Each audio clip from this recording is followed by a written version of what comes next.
The Organization for Security and Cooperation in Europe has confirmed the attack on the centre of the eastern Ukrainian city of Lugansk was carried out from the air.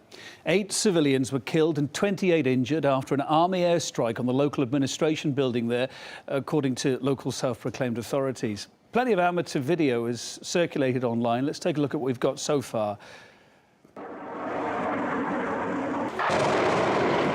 What you're seeing there is allegedly the moment an army airstrike hit the centre of the eastern Ukrainian city of Lugansk. These images are from a security camera, meantime, on top of the nearby building, showing the blast ripping through the park as those bombs landed. Kiev denies it was striking the city centre, but as we've seen, some videos which have emerged online seem to show a military plane in the skies above the city launching that attack. Now, this video was filmed after the alleged assault. There's now fire in the local administration building we were talking about there on the 4th floor. That was reportedly the worst hit. And this footage coming up now shows craters in the nearby park, apparently from shells fired again from the air. And these pictures from RT's Rupley video agency of horrific scenes in the aftermath of the attack. It's clear to see bodies and people who are badly injured. Ambulance crews battling there to try to treat the survivors. RT's Paula Sleer is following the escalating violence in the region for us. The Organization for Security and Cooperation in Europe has recognized that the attack on the local administration building in Lugansk on Monday was perpetrated from the air. Now, Kiev authorities deny that they were targeting the city center, which is in fact where this local administration building is situated. And they have gone as far as to say that the blast was caused by anti-government fighters. Now, fighting across eastern Ukraine is intensifying. This as Kiev steps up its military operation in the area. According to local media, more than 50 anti-government fighters have been killed in the Lugansk and Donetsk regions. Now, the hotspots where the fighting is happening are in the towns of Slavyansk and also in Krasny Liman.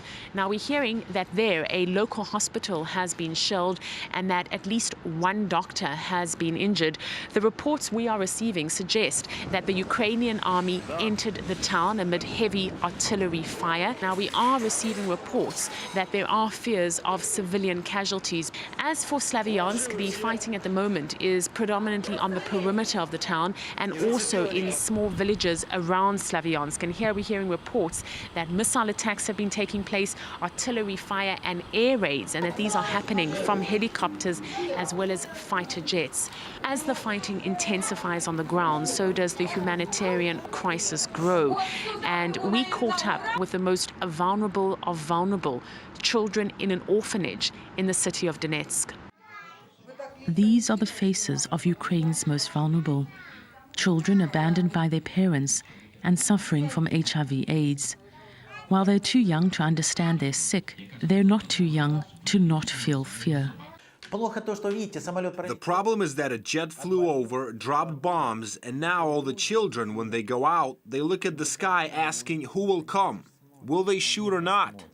Dozens of people were killed not far from here in some of the fiercest fighting so far in this conflict. We're driving quite close to the airport, which a few days ago saw the single worst day of fatalities since this conflict began.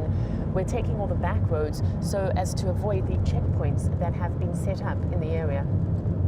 As the children grapple to understand what's happening, volunteers from around Donetsk are braving the dangerous roads to bring them much-needed supplies. It also shows the children they haven't been forgotten, nor will they be left behind. Donetsk, Slavyansk and Kramatorsk are finding themselves cut off, so we need to go to them. Because of the political situation in the country, the products that are the first to disappear from the shelves are dry milk, sweets and first-aid medicine. But here it's more than first-aid medicine that's needed to help the children. This orphanage is the only one in Ukraine for children with HIV/AIDS. It's been around for 12 years. 64 children call it home, all of them under the age of 4. And the staff now fear that life-saving drugs could run completely dry. We're in shock.